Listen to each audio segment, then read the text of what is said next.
L'école de l'art oratoire fête 50 ans d'enseignement et d'innovation. Vous avez tous lu l'affiche de cette soirée. Vous avez également lu qu'il s'agissait d'une conférence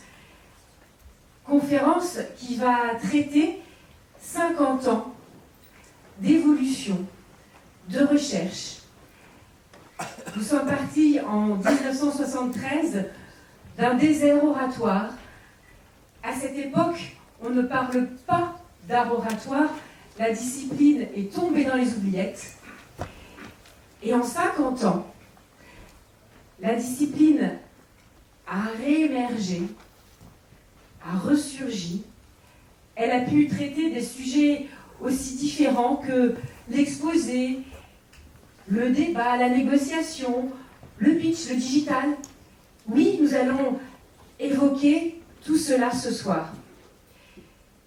Mais avant de parler de cette histoire, de cette aventure, parfois même de cette épopée, nous voudrions commencer par dire que rien de cela n'aurait été possible sans vous. Parce que c'est vous, public, de particuliers, d'entreprises, quels que soient les domaines d'activité que vous ayez pu avoir, c'est vous qui avez permis que tout cela existe. Ce sont vos questions, vos doutes, qui nous ont amenés à nous interroger sur ce sujet-là. Et si nous fêtons aujourd'hui 50 ans de cette évolution, je pense qu'on peut aussi dire que nous fêtons des noces d'or entre nous, vous, et pour résumer cela au mieux, je citerai Michel Bouquet, grand acteur, peut-être que les plus jeunes le connaissent moins bien, metteur en scène également. Et un jour, alors qu'il jouait avec Fabrice Lucchini, Michel Bouquet lui a dit « Fabrice, n'oublie jamais que le public ne vient pas te voir jouer, il vient jouer avec toi. » Et ce sont 50 ans de jeu ensemble qui nous ont construits, qui j'espère vous ont aussi beaucoup apporté dans votre évolution d'orateur que nous allons célébrer aujourd'hui. Et je peux vous dire qu'en 1973, ce n'était vraiment pas gagné. Non seulement on ne parle pas d'art oratoire, mais même ce qu'on pourrait appeler la prise de parole, l'expression orale, n'est enseignée nulle part. Sauf dans ce petit village gaulois qui s'appellerait l'Essec, et où vous avez le directeur de l'Essec, un avocat, Maître Olivier, qui se dit, mais tout de même, l'expression orale, à l'époque, c'est comme ça qu'il le nomme, l'expression orale, ça doit s'apprendre. Première folie de ce directeur qui a envie de développer cette matière totalement laissée pour compte. Deuxième folie, il va demander à un jeune professeur, à un jeune assistant professeur de 23 ans, Stéphane André, il va lui dire, tiens, pourquoi est-ce que ce ne serait pas toi qui animerais cet atelier? Alors pourquoi ça lui tombe dessus à Stéphane? Parce qu'il fait du théâtre. Il en a fait depuis la 6e. Et il se retrouve à hériter de ce cours. Et là, il commence à faire un peu travailler les élèves. Et premier constat, eh bien, un orateur, ce n'est pas un acteur. Comment apporter des outils, des clés à ses élèves? Eh bien, il va aller regarder du côté de la structure du théâtre et tirer des fils qui vont permettre d'apporter des éléments aux orateurs. En sortiront, pour ceux qui connaissent un petit peu l'école et notre enseignement, ce que nous appelons les lois éternelles, les 3 lois. La première, c'est la responsabilité. Lorsque vous vous exprimez devant un auditoire, vous êtes responsable de faire passer votre message. Et ça, il va l'appliquer aussi à l'entreprise. apprendre à se mobiliser. Parce que quand une personne parle en exposé, c'est elle qui a le pouvoir de faire comprendre ou non ce qu'elle veut faire passer. Le deuxième fil qui est tiré, ce sont les rôles. Ok, on va comparer l'entreprise, le théâtre. En entreprise, il y a des rôles écrits. Mais au théâtre, il y a aussi des rôles. C'est ce qu'on appelle une fiche de poste. Jusque-là, il y a un lien entre le théâtre et l'entreprise. Quand il a regardé ensuite au niveau d'incarnation, c'est là où ça va être un peu plus compliqué. Au théâtre, les rôles sont tenus, les acteurs sont engagés. En entreprise, quand vous avez une personne qui fait un exposé et qui lit ses notes et dont le seul désir est d'en terminer au plus tôt, on ne peut pas parler du même niveau d'engagement physique. Et là va être la clé du travail. C'est à partir du corps, à partir de l'incarnation, qu'une technique va pouvoir être créée. Mais à ce moment-là, ce n'est pas encore une technique. On appelle ça des essais et ajustements. Et il va y avoir une rencontre qui va faire passer ces essais et ajustements au stade, peut-être, à l'époque il ne le sait pas encore, d'une technique. Et cette rencontre, c'est la rencontre avec les muses. Stéphane, à l'occasion d'une lecture, découvre qu'il existe des muses. Calliope, muse de l'éloquence, Polynie, muse de la poésie lyrique. Alors, s'il existe des muses, c'est que ce qu'il enseignait et qui s'appelait expression orale, c'est pas simplement de l'expression orale, c'est aussi un art. Et c'est un art qui s'appelle l'art oratoire. Et s'il y a art, alors il doit y avoir une technique. Et l'impulsion est donnée pour passer d'un stade artisanal à la recherche d'une technique. Et je vous laisse sur ce suspense. Quelle sera cette technique ?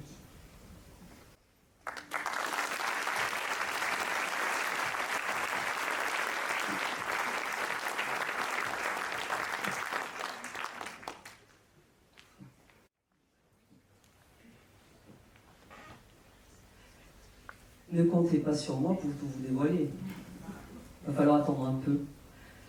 Mais voyez-vous, nous sommes en 1980 et ce sont nos clients qui vont nous faire évoluer vers cette technique. En 1980, Peugeot nous pose une colle. Il nous parle des conflits en réunion, des difficultés qu'ont les gens à s'écouter, des confrontations finalement. Comment gérer ces conflits? Comment retrouver un peu de paix sociale? Comment faire en sorte que les gens s'écoutent davantage? Alors, ils pensent que, comme beaucoup d'entre nous je crois, que s'il y a des conflits, c'est que les arguments sont peut-être pas les bons. Et donc, il va falloir faire appel à des spécialistes de l'argument, de la stratégie, de la tactique argumentaire. Et Peugeot fait appel à un grand monsieur, Jean-Christian Fauvet, qui est parti depuis pas mal d'années maintenant et que j'ai eu la chance de rencontrer personnellement. Un grand monsieur, vice-président de Bossard Consultant, grand cabinet de conseil à la française de l'époque, et il est spécialiste, ce monsieur, de la stratégie justement. Mais Peugeot pense aussi à un jeune Stéphane André qui, lui, est spécialiste plus de la prise de parole. Et donc, pour le petit vernis, vous voyez, le petit vernis théâtral, Stéphane est aussi sollicité. Alors, tous les deux ont co-animé une formation pour gérer mieux ces conflits et pour faire en sorte que les échanges soient davantage productifs, dirons-nous. Alors, co-animation d'une première formation. Et on se rend compte que, oui, bien sûr, l'argument est très important, mais ce qui est plus important encore, ou en tout cas ce qui est déterminant, c'est comment on le porte, cet argument. Et donc, il faut un corps pour ça. Et oui, ça rejoint l'art oratoire, puisque certes, l'argument, la stratégie, le contenu, le fond, mais porter la chose, la porter physiquement. Un débatteur, c'est quelqu'un qui occupe l'espace physiquement. Et cette occupation de l'espace physique amène à une occupation de l'espace vocal, ça marche ensemble. Et ça nous amène à la prise d'espace intellectuel. Et là, une schématique se dessine, le PVI, la présence physique, vocale, intellectuelle, et c'est lié. Ces trois prises d'espace sont absolument liées. On en arrive à une première conclusion, c'est que certes, l'argument, comme je le disais, est important, mais ce qui est déterminant n'est pas l'argument, c'est la qualité oratoire de celui qui le porte. À partir, bien sûr, du moment où cet argument est bien maîtrisé, le projet est connu, le dossier est maîtrisé, évidemment. Et puis on parle d'art oratoire, et oui, en art oratoire, il y a aussi une loi. Marie-Sophie en a parlé tout à l'heure. La responsabilité que l'on a, ça engage quoi? Ça engage une écoute de l'auditoire. Et cette écoute de l'auditoire, elle marche aussi dans le débat. C'est-à-dire que si je suis débattrice, et que je parle à un autre débatteur, celui-ci est le public pour moi. Je lui dois une écoute. Si je l'écoute, il sera enclin à m'écouter. Et ainsi, l'écoute conjointe va nous amener à nous entendre sur des arguments. Le débat contradictoire deviendra bien plus constructif. La gestion des conflits trouvera une solution. Et c'est là que ça nous amène à vraiment nous dire que l'art oratoire est utile dans un débat contradictoire. Un bon débatteur est un bon orateur. Arrivent les années 1990. Année 1990, c'est la demande de Capgemini cette fois. Et Capgemini nous pose une colle. Ils ont besoin de faire progresser leurs collaborateurs, les managers, dans la négociation. Comment les faire travailler en négociation? Étrangement, nous ne sommes pas des spécialistes de la négociation, et c'est pourtant la demande qu'ils nous font. Alors, on va étudier les modèles de négociation existants, et on va se renseigner sur le sujet. Car on a très envie de relever ce défi, de leur apporter une réponse qui les satisfasse, bien sûr. Et il y a des spécialistes de la négo, des théoriciens de la négociation, qui sont de grands théoriciens comme Burry, Fischer, la négociation raisonnée, pour certains, peut-être vous connaissez, un modèle enseigné à Harvard, mais nous ne sommes pas aptes à passer ce message simplement. Et donc arrive le premier séminaire de négociation, et nous approchons la chose avec toujours plutôt l'approche empirique.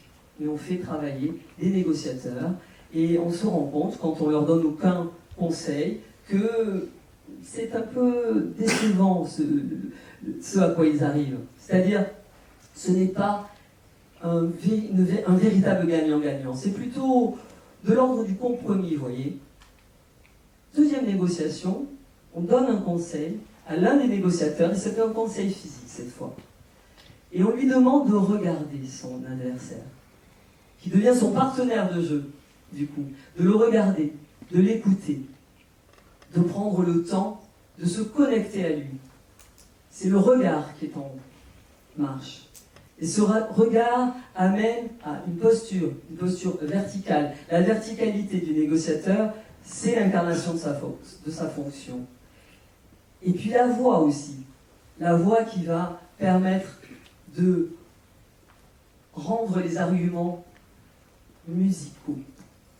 Et là, une seule des personnes est formée, l'autre ne connaît rien à l'art oratoire, et que se passe-t-il? Eh bien, un équilibre se dessine entre les négociateurs.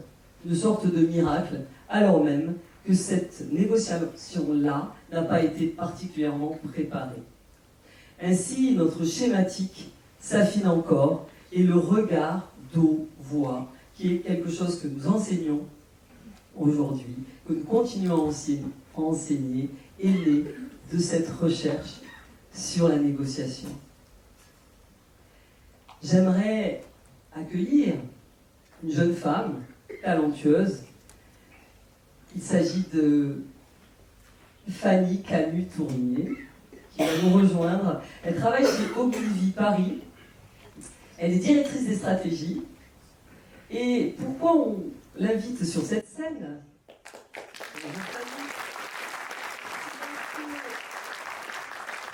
C'est parce qu'elle a été formée à l'oratoire et qu'elle a beaucoup de choses à nous dire sur son métier, et aussi elle va témoigner sur ce que lui a apporté cet art oratoire. Fanny. Merci Florence. Bonjour à toutes. Bonjour à tous. Je suis, c'est vrai, directrice des stratégies en agence de communication. Depuis une quinzaine d'années maintenant.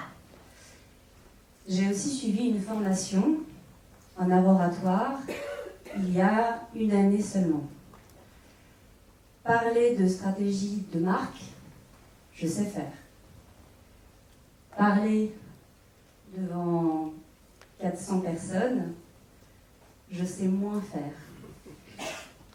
J'en appelle par conséquent à votre clémence si d'aventure je commettais quelques approximations oratoires. Mais revenons-en à ma zone de confort, revenons-en aux stratégies de marque, revenons-en à mon métier. Mon métier, c'est de trouver des idées, des bonnes idées, des idées communicantes qui vont permettre à une marque d'entrer en connexion avec ses publics. La plupart du temps des consommateurs, aussi parfois des investisseurs, des fournisseurs. Une idée, par essence, c'est abstrait. Et comme la plupart des choses abstraites, c'est difficile de juger une idée. Et bien souvent, les personnes à qui on expose nos idées, à qui on vend nos idées, nous opposent un j'aime pas. Des personnes décisionnaires convoquent leurs émotions pour juger de la pertinence d'un travail, d'une campagne pour leur entreprise.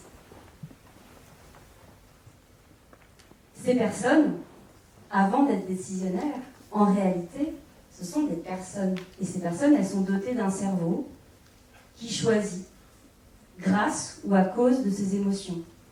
Les neurosciences l'attestent, 90% de nos décisions sont guidées par nos émotions. Une fois qu'on a ça en tête, une fois qu'on a justement en tête que c'est pas simplement à la tête, beaucoup de tête, de nos interlocuteurs qu'on veut s'adresser, mais qu'on doit aussi parler à leur cœur, on comprend toute l'importance de l'art oratoire. On comprend son importance dans sa capacité à nous connecter avec les personnes à qui on s'adresse, à entrer en empathie, à créer de la sympathie, à être comme un roseau solide, avec un dos droit, bien ancré, et un roseau souple aussi, qui va parler aux gens avec sa voix, les regarder, se courber vers les gens à qui on parle, et aussi aller les chercher, les inviter à nous écouter. Donc finalement, du haut de mon année d'expérience en art oratoire, les vertus que j'y vois, c'est évidemment, je crois, la capacité, je l'espère, de mieux m'exprimer, mais aussi et surtout la capacité de mieux m'adresser aux personnes, de mieux me relier à elles, et de créer finalement la base des relations humaines, de créer une meilleure chimie, voire une meilleure alchimie. Quelle publicité.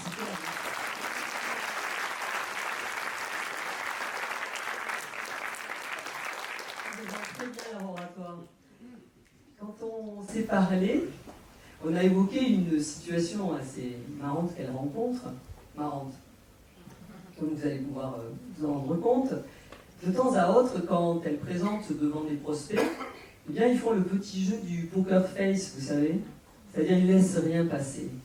C'est un petit jeu pervers ou pas, je ne sais pas. Mais en tout cas, ce que je voulais savoir, c'est comment vous faites alors dans ces cas-là, parce que la personne ne vous montre pas son émotion précisément. Est-ce que l'art oratoire vous aide dans une situation comme celle-là? C'est déjà très déstabilisant, évidemment.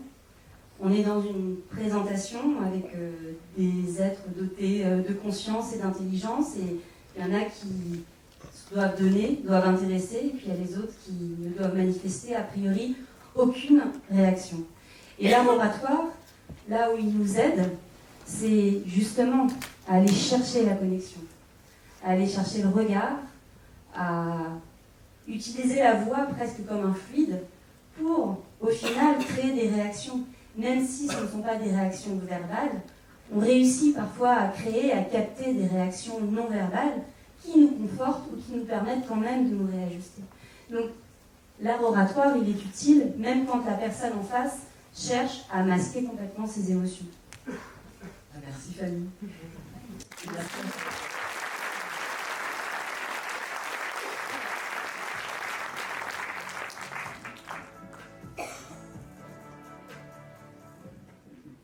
Nous entrons dans le nouveau siècle, nous avançons dans la première décennie et vous êtes Orange, vous êtes La Poste, vous êtes Mazars, vous êtes Deloitte, la RATP. Vous nous interpellez pour emmener, comme Fanny, vos dirigeants, vos managers de managers, vos chefs de projet. Comment permettre à leur leadership d'exister plus encore? Comment faire qu'ils puissent emmener leurs équipes dans des projets qui concernent l'entreprise ou qui concernent un pays? Comment peut-on faire? Car enfin, on est d'accord, entre un bon leader et un bon orateur, il y a des liens. C'est ce que pense Stéphane André, notre directeur de recherche à ce moment-là. Et lorsque Olivier Chatin, alors dirigeant de Bearing Point, lui propose un fort défi, celui-ci veut différencier son entreprise et il lui demande de diagnostiquer 30 de ses partenaires associés. Comment ces hommes-là managent? Comment on peut observer leur art oratoire et leur proposer un chemin encore plus grand pour faire qu'ils influencent encore et encore? C'est un grand défi, n'est-ce pas Stéphane? Vous y avez passé beaucoup d'heures. Il a rencontré chacune de ces personnes. Et à les écouter parler de leur management, de la façon dont ils en parlaient, il a sorti de son chapeau de consultant, n'oubliez pas cela, et n'oubliez pas qu'il a peut-être été acteur, mais il a aussi fait des siècles. Donc qu'a-t-il sorti? Bien, une matrice. Cette matrice, elle met en jeu le RDV de façon extrêmement concrète. Il donne à l'axe de l'horizon le regard qu'il gradue. À la verticalité, bien sûr, il donne l'engagement musculaire du dos. Et là, bien entendu, la rencontre des deux va permettre la voix. Ce qu'il va proposer là, c'est qu'en fin de compte, quelqu'un qui a fortement s'engagé, totalement s'engagé dans la relation, dans la considération, dans l'intérêt pour l'autre, alors celui-là va assumer véritablement une solidarité. C'est ce que nous racontait, nous illustrait tout à l'heure encore Fanny. Avec l'autre, pas sans l'autre. Et puis celui qui va vouloir véritablement s'engager dans tout son engagement musculaire, dans toute sa présence, va alors assumer une solitude, revendiquée presque là encore aussi. Le leader est seul, il est un phare qui montre le chemin à toute une équipe. Maintenant, si on n'est que, vous voyez ce schéma, cette matrice, imaginez alors que vous êtes, vous, dans cette matrice, avec plus d'engagement physique que d'engagement relationnel, c'est-à-dire plus d'engagement dorsal que de relation du regard. Nous dirons alors chez nous que vous portez plus le projet que la relation, que effectivement en face de vous, vos équipes savent où elles vont. C'est clair, vous l'incarnez. Mais puisque vous ne les regardez pas, puisque vous ne les considérez pas, puisque vous ne les écoutez pas, vous ne leur donnez pas toujours envie d'aller dans ce projet-là. Ils iront, on est bien entendu d'accord, parce qu'ils sont payés, n'est-ce pas? Parce qu'ils sont payés. Et si au contraire, alors nous disons de vous que vous avez une tendance chef, il nous faut des chefs, mais s'il n'y a pas suffisamment de relations, il y aura alors peut-être un petit côté, en tout cas on imaginera de vous que vous êtes froid, ou encore, au pire, arrogant. Si au contraire, vous avez créé un lien de confiance avec vos équipes, vous êtes engagé dans ces relations-là, vous les reconnaissez, vous voyez leur potentiel, vous savez leur capacité, vous encouragez à ce qu'ils se dépassent encore, là ils aimeront être avec vous, car effectivement, vous leur donnez envie de travailler, parce que vous les reconnaissez. Mais si votre dos n'est pas suffisamment fort, si votre engagement physique n'est pas là, ils ne savent pas toujours où vous allez, et peut-être que vous-même, vous aurez un sentiment de vous perdre ou d'être mangé, ou voir que vos clients abusent un peu trop de vous et de votre ouverture. Il faut le mariage des deux. Autant d'engagement, de considération que d'engagement de force dorsale. Et alors, on a un leader. Le mariage d'un chef et d'un coach. La tendance qui nous intéresse quand il y a beaucoup de regards, c'est une tendance coach. Voici notre matrice, elle nous a accompagnés et il y a eu un moment où elle a été vraiment un outil formidable pour nous parce que nous avons aussi rencontré une autre grande maison qui nous a sollicité de façon audacieuse. Il s'agit de l'école de guerre. Et je voudrais là, aujourd'hui, accueillir sur ce plateau l'amiral Loïc Finaz, qui dirigea l'école de guerre de 1915 à 1920, mais il n'est pas que cela, ce cher amiral. Il va être dire sa vie. Je suis extrêmement vieux, mais quand même.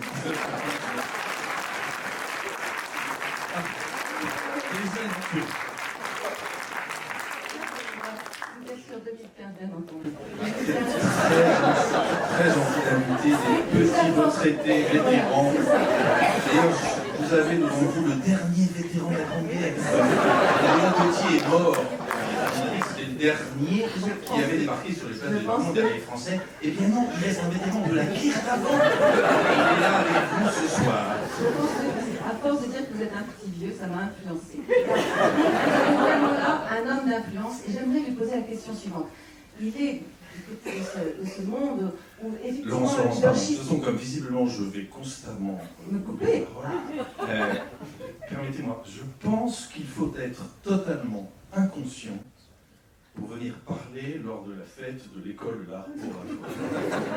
Tout le monde va scruter mon regard, analyser ma voix et vérifier que mon dos est droit. Donc vous voulez vraiment que je reste sur ce sofa où la probabilité pour que je sois le petit vieux que je suis totalement avachi en 30 secondes est forte. Ouais, merci.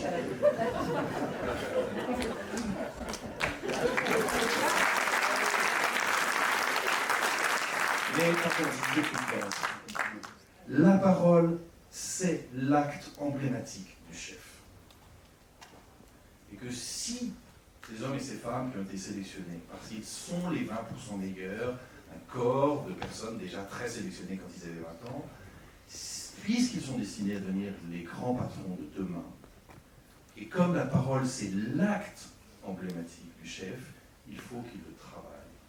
Et ça m'a pas, et vraie singularité, parce que ça ne m'a pas toujours rendu très populaire. Alors, votre module, l'art oratoire, c'était le premier module. Celui-là, sincèrement, il est passé très facilement, et puis, qualité des professeurs aux écoles fait que tout s'est bien passé.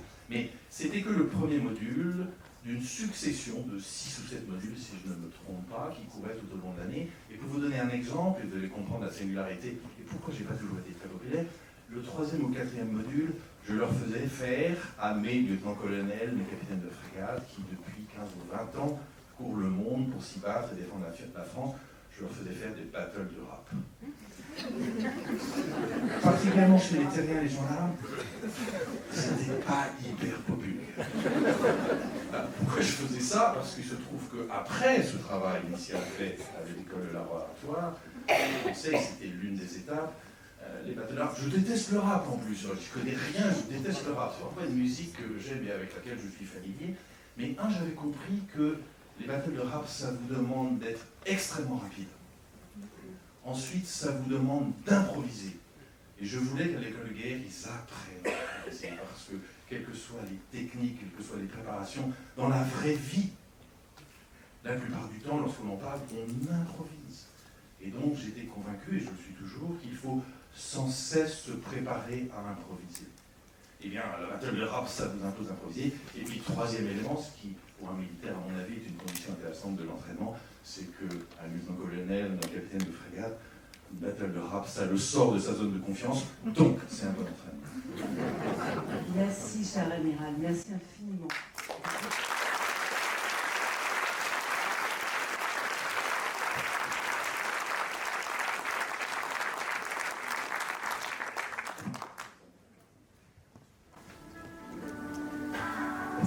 Le parcours initiatique, comme l'a évoqué l'amiral, continue dans les années 2010. Et vous l'avez compris, dans ces années-là, ce parcours initiatique est passé par plein de mondes différents.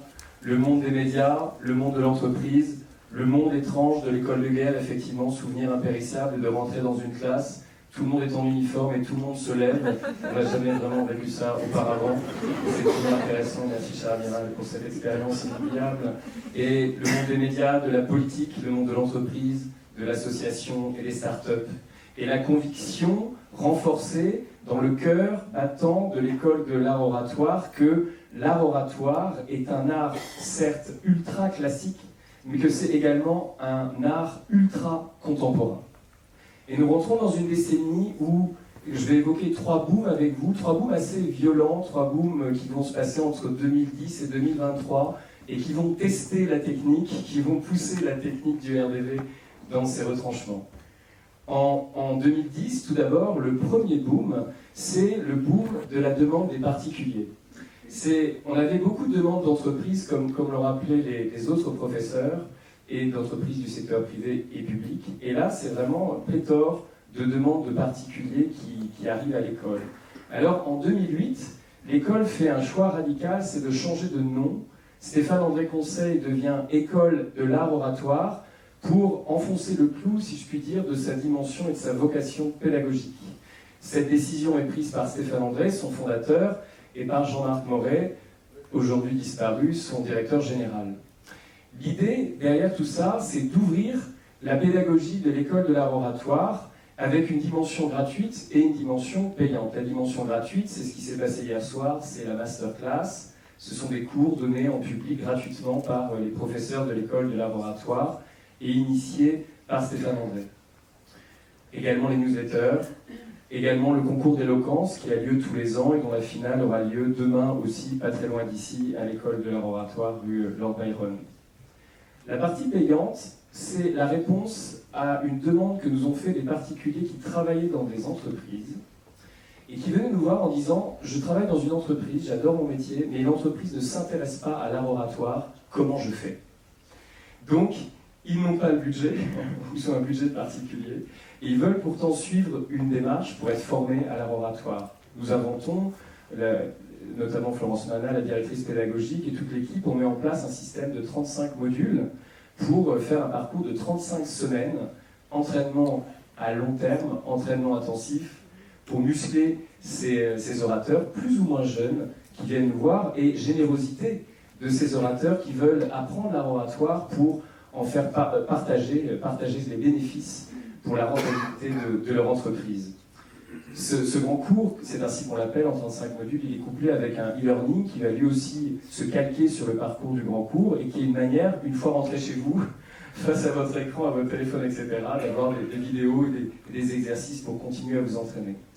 La grande leçon, si je puis dire, que nous donne l'école de l'art oratoire à cet égard, c'est que l'art oratoire est avant tout un sport. C'est un sport, ça veut dire que c'est une activité physique qui requiert une application physique et qui requiert un entraînement physique.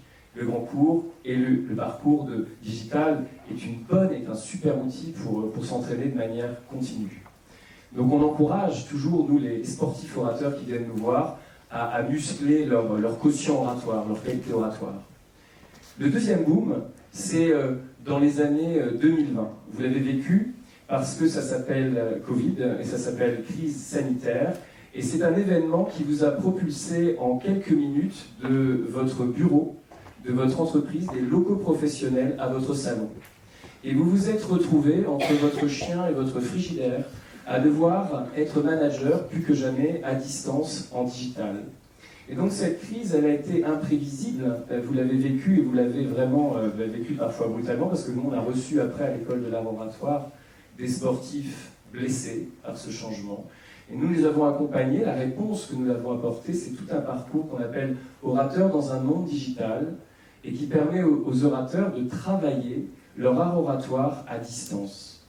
Et l'art oratoire à distance, ce n'est pas une chose aisée. Je dirais même qu'il est plus difficile de parler en public, devant un ordinateur, devant la froideur d'un écran, vous l'avez tous et toutes vécu, je pense, que devant la chaleur, même chaleur parfois plus ou moins antagoniste, d'une salle de réunion. Alors, évidemment, la banalité de la situation, vous assis face à votre ordinateur dans votre salon, ne vous a pas aidé à produire ce qui est plus que jamais nécessaire lorsque vous parlez à distance pour crever l'écran. Comme on dit en média training, il faut crever l'écran. On est dans une salle de cinéma, on dit le comédien, il doit crever l'écran. C'est la même idée en digital, cette idée du média training et la prise de parole en digital. Alors qu'est-ce qu'on peut retenir comme recommandation fonctionnelle de cette prise de parole en public à distance? La première, c'est celle que j'évoquais, c'est passer de la banalisation à la théâtralisation. Théâtraliser vos prises de parole, même lorsque vous êtes en digital, alors que ça paraît pas très évident. C'est comme quand on fait du sport à la Wii, on est quand même dans son salon alors qu'on est en même temps sur un terrain de tennis. Ben, revenez sur la conscience du terrain de tennis, revenez sur la conscience professionnelle de l'orateur. La deuxième chose, c'est que la prise de parole en public, et quelle que soit l'intermédiation digitale entre vous et votre public, c'est toujours un corps à corps.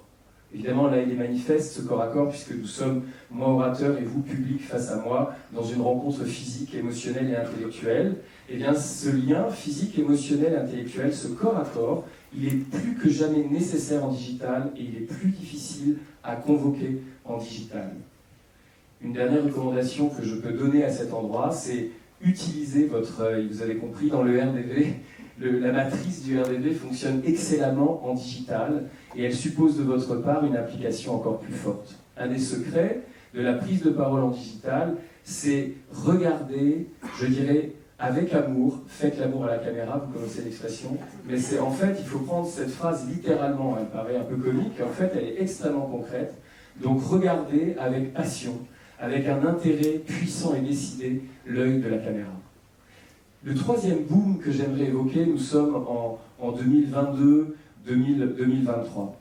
Vous l'avez vécu, c'est toutes les crises qui s'accumulent. Nous vivons actuellement des crises anthropologiques, des crises sociologiques, des crises ou des évolutions, des révolutions technologiques. Nous vivons noyés dans la data. Nous vivons avec ChatGPT qui est en train de... petit génie magique qui est en train de naître, pour le meilleur et pour le pire. Mais c'est la réalité du monde, monde ambigu, monde volatile, monde complexe et monde incertain. Et les orateurs qui viennent nous voir, pris dans ce cyclone, cherchent leur point d'équilibre et nous disent mais comment l'art oratoire peut-il répondre au monde de l'entreprise, au monde de l'association, au monde des médias, qui est plus agité que jamais, et on le vit, il n'y a pas besoin de donner beaucoup d'exemples, ils sont tous présents dans vos esprits. Comment retrouver le point zéro? Comment faire qu'un orateur soit capable, en très peu de temps, d'avoir un impact énorme? Vous me voyez venir, le motif oratoire qui est en train d'émerger depuis 2019, 2020, 2021, 2022, 2023, c'est le pitch. C'est un pitch qu'on peut appeler un pitch multidisciplinaire. Un pitch finalement qui sort du monde du cinéma, qui sort du monde du marketing et qui rentre, ce pitch multidisciplinaire, dans tous les réseaux sociaux, je parle de réseau social, de groupes humains, l'entreprise, l'association, et la capacité que donne le RDV et l'art oratoire de travailler son art du pitch. En fait, il n'existe pas d'art du pitch. Quand on dit art du pitch à l'école de l'art oratoire, on veut dire art oratoire appliqué au pitch. Donc le RDV, moteur de l'éloquence, devient une arme de conviction massive qui peut comprimer votre impact en très peu de temps. En 2 minutes, 3 minutes, vous pouvez, si je puis dire, retourner une salle. C'est possible. Et c'est évidemment, ça suppose, en miroir, d'investir dans le RDV au maximum. Je vais, pour en parler, inviter une brillante personne qui est la fondatrice de The Women's Voice, qui s'appelle Cynthia Illouz, et qui a créé un podcast il y a quelques temps qui s'appelait The Women's Voice de la même manière, et qui a eu tellement de succès il y a 1 an et demi, 2 ans, que c'est devenu un média à part entière. Et donc, chère Cynthia, je vous invite à me rejoindre sur scène.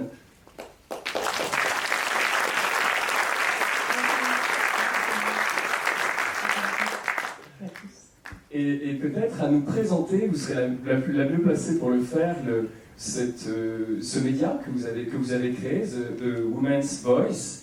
Et The Women's Voice, et peut-être nous expliquer aussi pourquoi c'est si important en 2023 pour toutes les femmes entrepreneuses que vous accompagnez d'oser prendre la parole en public.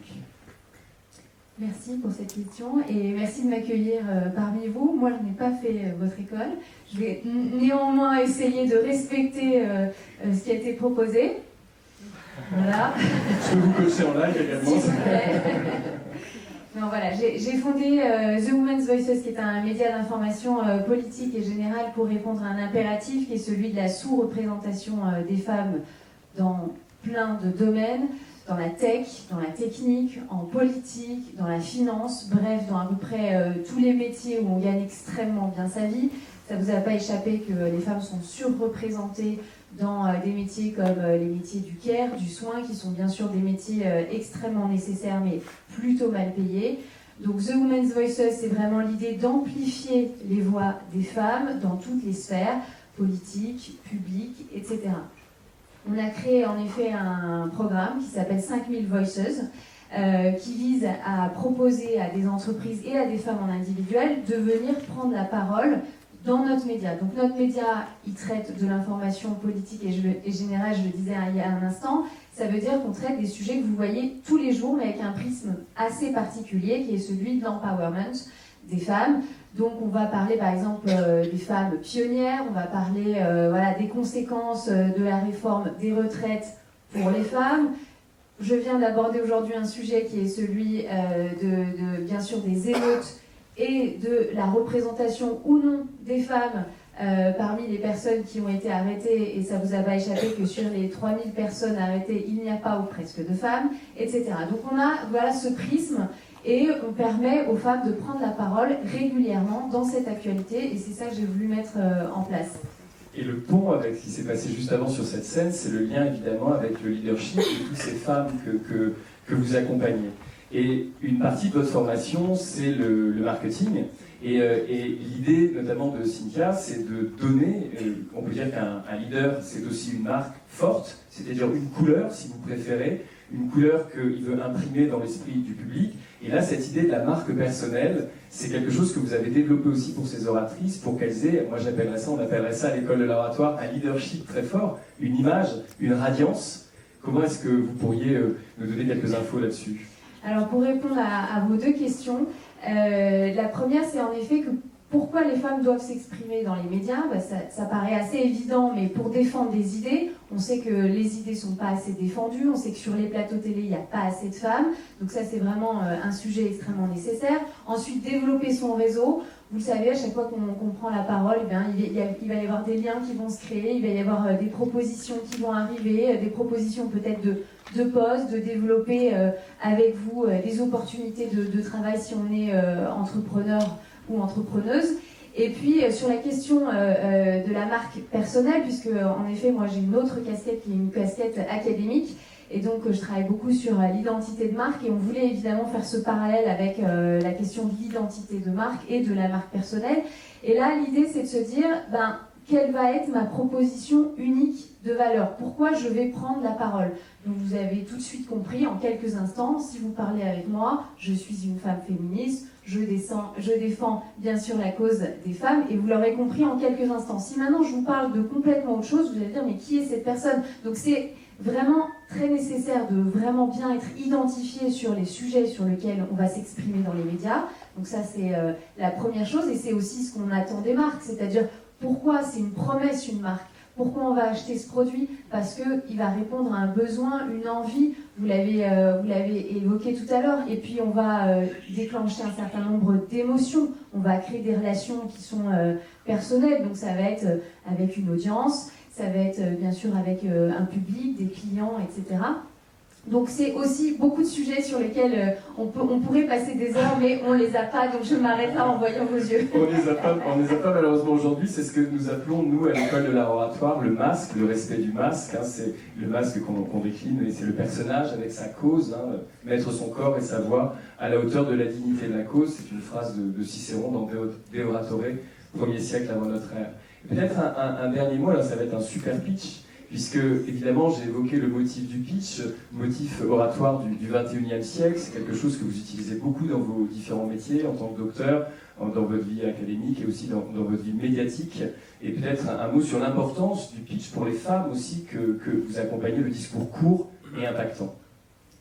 Bien sûr, on les accompagne sur la partie orale, mais évidemment écrite, puisque nous, on est un média 100% digital et on a des vidéos, mais on a aussi une partie écrite. Donc c'est en effet très important d'avoir ce sujet-là. Alors le pitch, quand on parle au niveau des médias, nous, on appelle ça souvent des punchlines. Hein, c'est qu'est-ce qu'on va dire qui va bien sûr impacter, de quoi vous allez vous souvenir lorsque vous allez fermer votre écran, votre télé, votre smartphone, etc. Et puis, vraiment, cette idée de pitch qu'on utilise, et ça, c'est plus pour les entrepreneurs. Il y a les Vivatech, on est dans la maison Publicis, donc je peux nommer la marque sans problème. Il y a quelques jours, on le sait, il y a une sous-représentation des femmes dans la tech. Donc là, on le sait, les femmes ont besoin de venir pitcher leur idée pour proposer leurs services, aller lever des fonds, notamment, puisque c'est un vrai sujet pour les femmes. 2% seulement des fonds disponibles vont à des femmes qui sont entrepreneurs. Donc voilà, il y a 1001 raisons pour les femmes de venir s'exprimer régulièrement dans nos médias, en passant peut-être par votre école, voilà, parce que je vois que vous avez énormément de choses à nous enseigner, et je serais ravie d'en découvrir davantage, puisque en effet j'ai pu voir qu'il y avait beaucoup de techniques qui ne sont pas vraiment celles que j'utilise d'habitude. Nous sommes complémentaires, chère Cynthia. Je vous remercie beaucoup pour votre présence sur scène.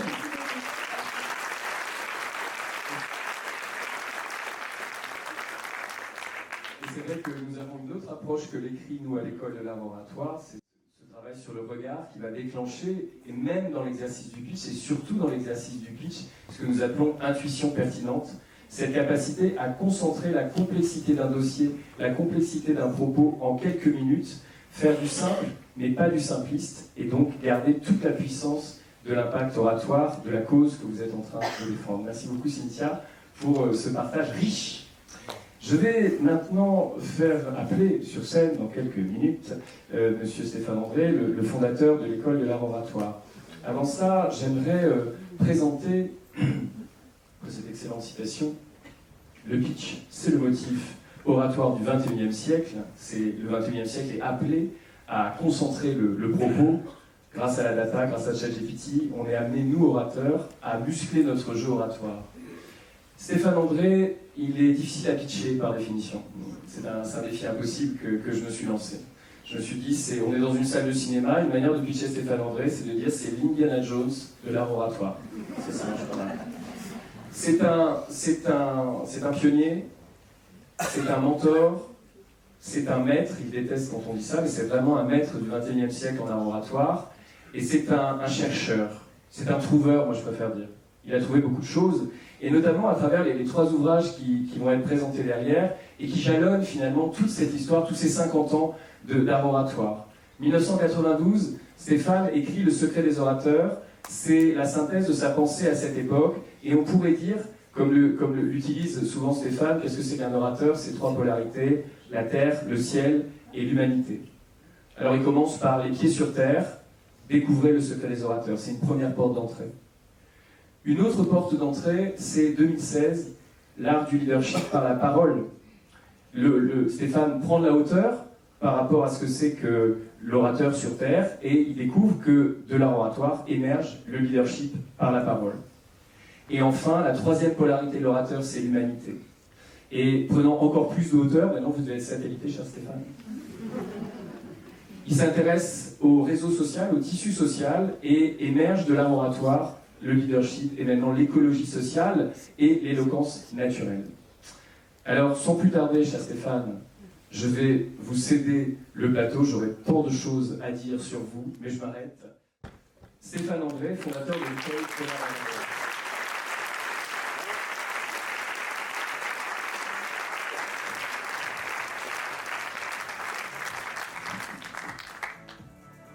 Merci beaucoup.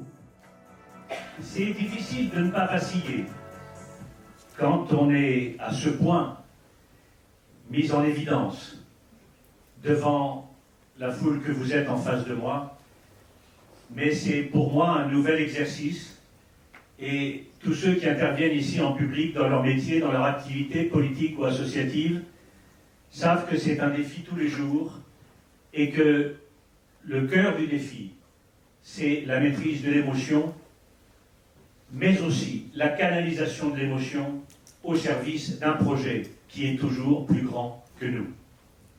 Et c'est ça le défi de tous les orateurs, quelle que soit la place qu'ils occupent. Agent de maîtrise chez PSA à Mulhouse, directeur de l'école de guerre, enseignant. La fonction d'enseignant que j'ai eue toute ma vie est beaucoup plus grande que ma petite personne. Et en général, c'est le cas. Toutes les fonctions que nous avons, qui consistent à diriger, animer, motiver des gens, sont des fonctions qui sont plus grandes que nous. Et par conséquent, nous devons les incarner. Incarner sans la carne n'est pas possible. On a parlé du corps, je voudrais en reparler. À propos d'un documentaire qu'on a vu sur la chaîne parlementaire le 2 juillet. Documentaire sur les différents présidents de la République de la 5e. Et tous les commentateurs étaient d'accord, sans identifier ni même nommer la cause, la décadence de la parole en public, la décadence de l'éloquence. Tous les commentateurs étaient d'accord pour dire que, après Mitterrand et De Gaulle, qui étaient pour eux les plus grands orateurs de cette 5e République, commençant par Chirac, puis avec Sarkozy et jusqu'aux autres, il y avait une désacralisation de la fonction présidentielle. Désacralisation, c'est-à-dire déthéâtralisation. Théâtraliser, c'est incarner. Ça n'est pas faire l'histrion. Ça n'est pas se montrer avantageusement. Quand j'entends des gens qui disent « mais ça c'est du théâtre », la ligne d'écouter, le temps d'écouter qu'on a pour dire ça, me fait honte pour tous les comédiens qui ont l'honneur de servir Shakespeare ou Molière. Théâtraliser, c'est incarner quelque chose de plus grand que nous. Eh bien, quelle que soit l'idée politique, le général de Gaulle et François Mitterrand, théâtraliser, à la limite, ils en auraient fait un peu plus, ils sombraient dans le ridicule. Mais ils allaient jusqu'au bout de l'incarnation de la fonction, sans peur. Ensuite, physiquement, il y avait une espèce de verticalité chez ces gens-là. Vocalement, le son était très pur, très identifié, très personnel. Et intellectuellement, ils proposaient un projet à la France. On était d'accord ou pas, on votait. Mais ils proposaient un projet à la France. Depuis, les présidents, physiquement et vocalement, ont évidemment abandonné complètement l'éloquence, les épaules qui se lèvent, les tics gestuels, les nervosités dans la voix, et puis en même temps vocalement tout se coince, ou alors ça devient un peu nasal, comme chez M. Macron, un peu guttural, comme chez M. Sarkozy. Bref, le corps se délite, et l'idée, évidemment, PVI, l'idée se délite en même temps. Et aujourd'hui, un président de la République vous parlera de son amoureuse en disant que c'est du sérieux. Un autre président accompagnera par la parole un jardinier pépiniériste à traverser la rue pour trouver un petit emploi. C'est pas le job d'un président de la République de descendre dans la rue. C'est le job d'un président d'incarner là-haut, sur la montagne, le pays. Il n'est pas étonnant que les fonctions de leader étant totalement désacralisées, et ça peut se passer dans une association, ça peut se passer dans une armée, ça peut se passer dans une entreprise. La politique, c'est la partie émergée de l'iceberg. Mais ça peut se passer partout. Il n'est pas étonnant que lorsque les leaders n'incarnent plus, alors la population se divise. L'archipel français alors les conflits existent. Quand il s'agit de l'eau, quand il s'agit d'un deuil ou quand il s'agit d'autre chose. Et peu à peu, la nation, l'entreprise ou l'association se défait.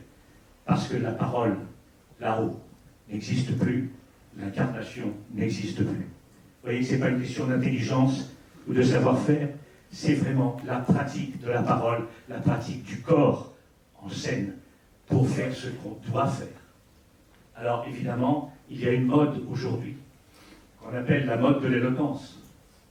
Cette mode de l'éloquence, elle date il y a une dizaine d'années à peu près. Avant, ce n'était pas le cas. Aujourd'hui, il y a des concours d'éloquence partout. Même nous, nous en faisons. C'est tout vous dire. Il y en a partout. Ces concours d'éloquence récompensent en général l'art du bon mot, avec une prime accordée au bon mot qui tue, l'art du jeu de manche, le stand-up est une exhibition personnelle, et de façon générale, tout ce qui concerne aujourd'hui l'éloquence, c'est du brio. D'ailleurs, il y a un titre, par ailleurs, d'un film très intéressant, puisque c'est sur l'approche de la parole par Schopenhauer. Le film est intéressant, mais le titre est aussi intéressant. C'est un film d'Yvan Attal que vous connaissez, Le Brio. Vous voyez? Et aujourd'hui, la conception qu'on a en France de la parole en public, c'est briller en public. Certains disent même savoir se vendre. Personne n'est à vendre. Un orateur n'est pas une pute. Je suis désolé de vous dire ça, c'est le seul mot grossier que j'emploierai ce soir. Mais je voudrais aller jusque-là parce que je voudrais qu'on le retienne bien. Ce qui est à vendre, c'est une idée, c'est un projet. Et on est donc au service du projet et au service du public. Fut-il un adversaire quand on débat. Je reviens maintenant au personnage. Parce qu'aujourd'hui, on ne voit plus que des personnes qui se mettent en évidence et on ne voit plus de personnages. Comment construit-on un personnage? Comment incarne-t-on un personnage? Eh bien ça peut effectivement se faire et nous l'avons trouvé à l'école de l'art oratoire. Mais l'ayant trouvé, après 50 ans ou un peu moins, puisque voilà quelques années que nous parlons maintenant du RDV, ayant trouvé cette éloquence naturelle à travers le RDV, je me suis soudain rendu compte que chacun d'entre nous, quand nous étions petits, nous avons tous été des orateurs. C'était vers l'âge de 5 ans, l'âge auquel les Freudiens situent l'intégration du tabou de l'inceste, la résolution du complexe d'Oedipe, où l'enfant n'est plus le rival du parent du même sexe pour conquérir le parent du sexe opposé. Vous connaissez. On sort tous plus ou moins névrosés de cette résolution du complexe d'Oedipe. Mais enfin, en gros, on s'en tire quand même.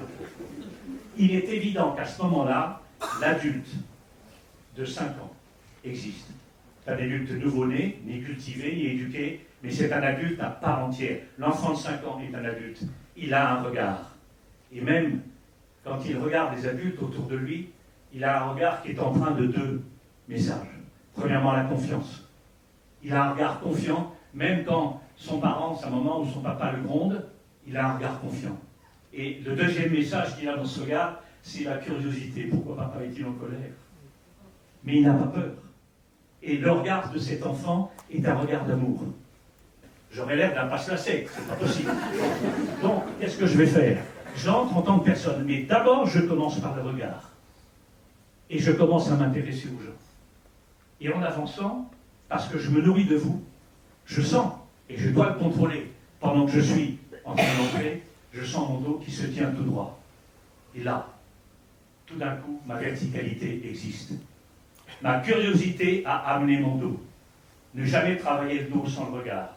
Vous avez vu rentrer d'ici une personne, seulement le regard était technicisé, une personne ordinaire, totalement ordinaire, et tout d'un coup, vous êtes là, incroyable. Et là, c'est un enseignant qui, pour la circonstance, est un conférencier. C'est la métamorphose de la personne en personnage. Le leader tire son autorité du peuple, de la façon dont il regarde le peuple. C'est parce que je vous regarde avec intérêt, décidé, que vous m'accordez ma verticalité, c'est-à-dire mon humanité. Nous sommes les seuls animaux naturellement verticaux dans le règne animal. Alors j'avais une hypothèse. Est-ce qu'une réunion de travail en entreprise peut se dérouler comme une pièce de théâtre. Est-ce que c'est possible? Parce que si ça se déroulait comme une pièce de théâtre, ce serait formidable. Les comédiens, entre eux, ont des problèmes, ont des oppositions les uns par rapport aux autres, des jalousies, etc. Ils s'engueulent souvent, même en sortant de la répétition. Et quand ils s'entrent en scène, alors, ils font leur métier, ils incarnent un personnage. Et les rôles se répondent pendant toute la représentation. Et tout d'un coup, tout fonctionne, la pièce fonctionne, les rôles en harmonie les uns avec les autres donnent toute la puissance de la pensée de l'auteur dramatique. Est-ce que l'entreprise pourrait organiser des réunions où, autour de la table, chacun incarnerait son rôle, même en se taisant, proposerait le personnage à celui qui parle, lequel construirait son personnage pour celui qui l'écoute. Et alors on aurait des réunions qui seraient formidables dans l'entreprise. Un homme m'a permis de vérifier cette hypothèse.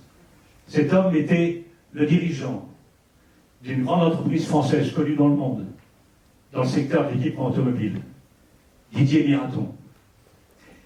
Didier Miraton, qui m'a fait l'honneur de faire la préface de mon dernier ouvrage, Didier Miraton m'a proposé de tester cette hypothèse dans son entreprise.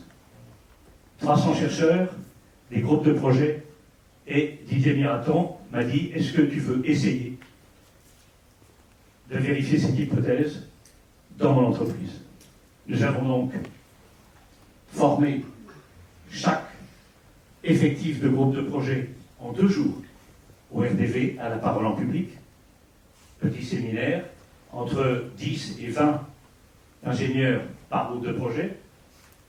Nous les avons formés, et les ayant formés, nous sommes intervenus, c'est ça qui était extraordinaire pour nous, directement, ce n'était pas des simulations, dans leurs réunions réelles, des réunions où ils se réunissaient pour élaborer des tests sur machine et un certain nombre d'études qui allaient être conduites jusqu'à la prochaine réunion où on tirait des conclusions pour avancer. Le projet s'élaborait, se construisait quelquefois sur plusieurs années. Et dans ces réunions, nous sommes intervenus, 2 professeurs de l'école d'art oratoire, dans chaque réunion, et nous étions 2 à aider ces ingénieurs qui étaient très loin, 2 jours avant, de nos techniques, à aider ces ingénieurs, soit à distance, en soutenant leur voix, en leur rappelant cette verticalité, en leur rappelant le regard, soit au contact physique, où de temps en temps nous les aidions en tirant doucement sur le cou, nous les aidions à retrouver leur verticalité. Nous avons aidé ces ingénieurs à appliquer le RDV tout le long d'une réunion, d'1 heure, de 2 heures.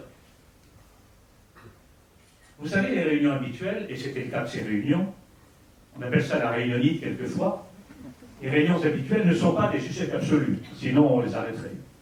Mais ce sont des échecs relatifs. Tel ou tel sort d'une réunion en disant « j'ai dit ce que je voulais dire, mais personne n'en a tenu compte ». D'autres se disent « je dirais bien un truc, mais je me tais, parce que demain je vais retrouver un tel, et comme je ne vais pas m'empoisonner la vie, je ne vais pas l'embêter avec ça, donc je ne dis rien ». Et on sait que dans les réunions, il y a un accord entre 2 ou 3 personnes, les autres sont mis sur le côté, et on applique en demandant une décision. Ça s'appelle la réunionnite. Ce type de réunion, je le qualifie, si vous imaginez qu'un être humain est un système, pardonnez-moi, mais il faut mécaniser les choses. Un être humain est un système, eh bien, je dirais que ces réunions habituelles, et c'était le cas de ces réunions qui étaient ni mieux ni mal tenues que dans d'autres entreprises, c'est une juxtaposition de multiples systèmes à cerveau unique. Juxtaposition de multiples systèmes à cerveau unique. En travaillant simplement le corps à corps des orateurs, nous avions réussi le cerveau à cerveau, et nous avions fait de cette juxtaposition de multiples systèmes à cerveau unique un système unique à cerveau multiple. Un système unique à cerveau multiple. Nous avions réalisé ce qui est encore le loup blanc chez nous, l'intelligence collective. Tout le monde en parle, personne ne l'a jamais vu. Nous l'avions réalisé. Grâce à Didier Miraton, que je remercie ici, publiquement. Vous aurez l'occasion de rencontrer tout à l'heure, peut-être, à la sortie de cette conférence. Mais il est là au premier rang, et je le remercie en le regardant dans les yeux. Nous avons... Oui.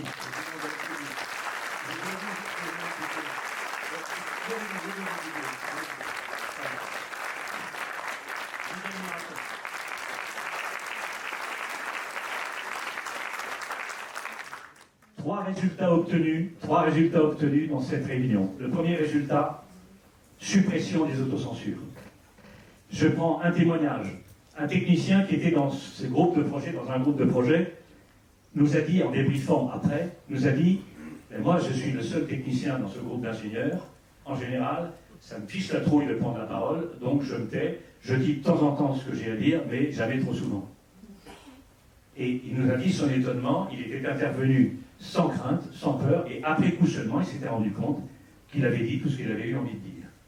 L'autocensure n'existait plus. Mais en effet, système unique à cerveau multiple, c'est que la parole du groupe, à ce moment-là, passait au-dessus de sa fonction et mobilisait son discours.